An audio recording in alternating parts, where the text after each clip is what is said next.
I take the threat very seriously. I take the fact that he develops weapons of mass destruction very seriously. I remember the fact that he has invaded 2 countries before. I know for a fact that he's poisoned his own people. He doesn't believe in the worth of each individual. He doesn't believe in public dissent. I look forward to a dialogue. One debt to society later.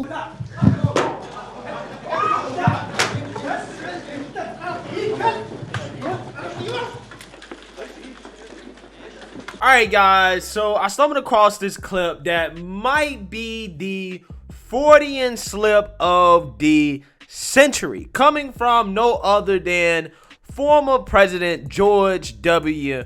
Bush, whom I don't think the modern day conservative base really likes all that much, considering how this man probably lied about a lot of things, right?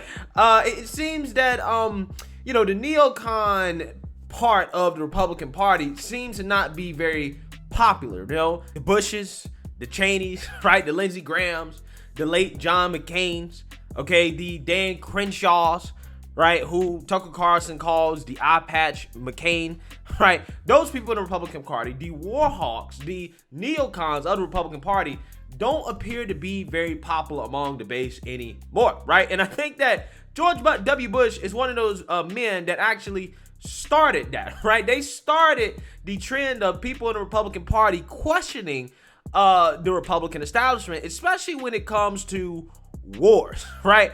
And like I said, George W. Bush, during this speech, when he's discussing the Russia-Ukraine war that's going on right now, has the Freudian slip of the century, in which at one point in this speech, I couldn't tell exactly which country he was talking about.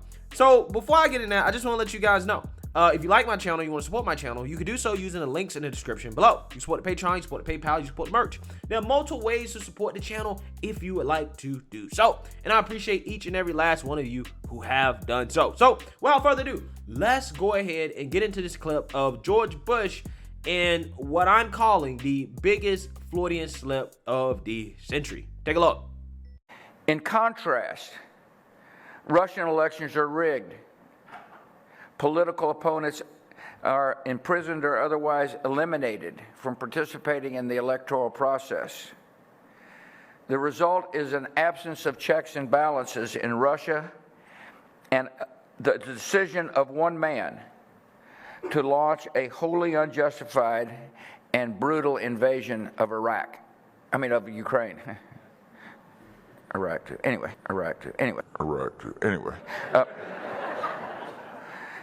75. Here's the Bruh. Talk about a Freudian slip. That is the Freudian slip of the century.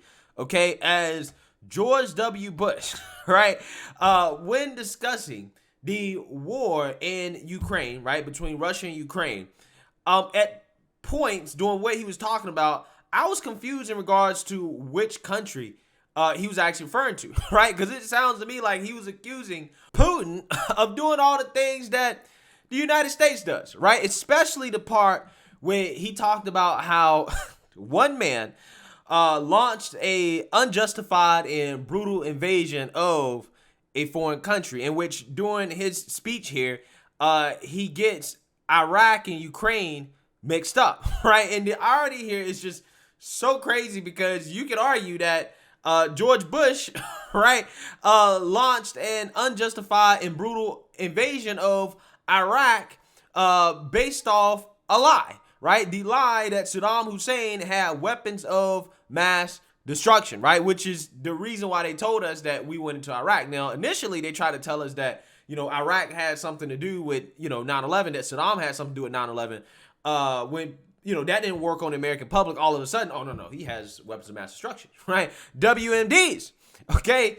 And, we all know the rest, right? We all know how that went down, okay? This guy sacrificed American lives heroes for a war that I think most people today feel is very unpopular and was unjustified. Okay, and did you guys see the part there where after he, admitted his mistake, when he was trying to correct his mistake, he said, Iraq too. Iraq too. Anyway. Right? He said Iraq too, which means he knows that he launched an unjustified and brutal war in Iraq. He knows that he did the exact same things that he's accusing Putin of doing. Right? He knows that. And the beautiful thing about politics, guys, and one of the reasons why, I like Trump so much is because Trump made it okay for the base and Republicans to be anti-war, right? To call out this warmongering that is in the Republican Party, right? There's a very neocon establishment that is totally fine with war and that loves war. I mean, most of them support the war in Ukraine. Like, let's be real, okay? When, back in the day, you used to get canceled if you spoke out against the Iraq war, right? But Trump, back in the day, was speaking out against the Iraq war and called it what it was, even when it wasn't necessarily popular to be saying that. And he also said it during his presidential campaign, and I think that's part of the reason why Trump became so popular. I mean, this is a total catastrophe, and you might as well get out now because you're just wasting time and lives. Nobody talks about the soldiers that are coming back with no arms and no legs. And I saw at Mar-a-Lago on Mondays, I make Mar-a-Lago my club that you know about. In Palm Beach. I make that twice now. On a Monday, I let returning Iraqi injured soldiers come to the premises. The most beautiful people I've ever seen. But they're missing arms and legs. They're with their wives. Sometimes they're with their girlfriends. And the tears are coming down the faces of these people. I mean, the thousands and maybe hundreds of thousands. And the Iraqis that have been just maimed and killed. This war is a horrible thing. Now, I mean, this is a total catastrophe. The war in Iraq was a big, fat mistake, all right? Now, you can take... He said it was a mistake. The war in Iraq, we spent $2 trillion, thousands of lives. We don't even have it. Iran is taking over Iraq with the second largest oil reserves in the world. Obviously, it was a mistake. So George Bush made a mistake. We can make mistakes, but that one was a beauty. We should have never been in Iraq. We have destabilized the Middle East. But so you still think he should be impeached? I think it's my turn, isn't it? You do whatever you want. You call it whatever you want. I want to tell you, they lied. Okay. They said there were weapons of mass destruction. There were none, and they knew there were none. There were no weapons of mass destruction. All right. Governor.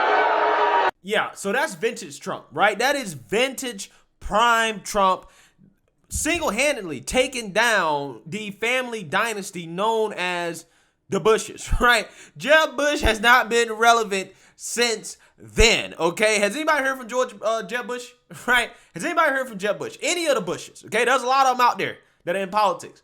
Haven't heard from them, right? None of their names are being thrown around as potential 2024 candidates. Right? He destroyed that family dynasty. He also destroyed the Clinton family dynasty, right? Which is something we shouldn't have in the United States, right? Family dynasties taking turns running this country, okay? We broke off from England because we didn't want that, okay? That's the reason why we left Great Britain, okay? But, yeah, Trump, again, there is doing something that was unheard of at the time for a Republican to not only call out the Bush family dynasty, okay, but to also say, hey, the war in Iraq was a mistake, right? We didn't find any weapons of mass destruction. We knew there were no weapons of mass destruction.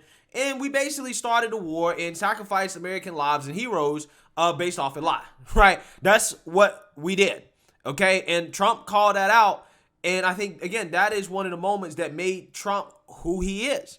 Right? That's what made him so popular, and it started the anti-war wing of the conservative base, where there's a lot of people now that are like, no, we've been through this, right? We know how this works, okay? You guys fooled us once, you're not fooling us again. Anytime y'all want to do a war, it's never about what you say it's about. It's never about democracy. It's never about freedom. It's never about any of that stuff, right? It's about making the military-industrial complex rich, okay, or some other ulterior motive that has to do with resources or, you know, strategic military assets and location or whatever, right? That's what it's about, okay? That's what it's about. And again, Trump brought that to the light. He made it okay to criticize the Republican Party and say, no, you guys are just as culpable as the Democrats when it comes to this war stuff, right? You guys are no better, okay? Because let me tell you something. When it comes to war, Democrats and Republicans are on the same team. When have y'all ever seen the establishment Democrats and established Republicans disagree on a war? You've never seen it, and you won't see it, right? Because they're a uniparty when it comes to that, okay? Now, other issues like taxes and stuff like that, sure. But when it comes to war, they are a uniparty, and Trump was the man that basically called out the uniparty on their BS, okay? When it comes to the lies that they've repeatedly told us about the wars that we've got in, right? And people wonder why, you know, the American people don't trust the government, right? Why we don't trust the so-called governance disinformation board. Because for years now, the United States government, along with the President of the United States, has been lying to the American people at every single turn, right? They lie about everything. So while we believe the U.S. government can be the arbiters of truth, when, again, they've lied about things like a war, okay, in which we went and toppled a dictator, a brutal dictator, but we created a vacuum of power in the Middle East that was more of a headache than just keeping Saddam in place, right? It created much more of a headache for us. But again, a whole lot of defense contractors and military contractors got rich. They got rich. A whole lot of people got rich off of that. So again, George Bush there, it seems to me that he knows his mistake, right, and what he did, and he's not that much better than the guy that he's criticizing. Also, the fact that he made that mistake and then citing his age is all the more reason why we need age limits, right? We can't have these guys that's 70, 80 plus years old in office, man. They're just not mentally sharp enough. It is what it is. So let me know what you guys think. Make sure you like, comment, and subscribe. Most importantly, share a Black conservative perspective. Peace.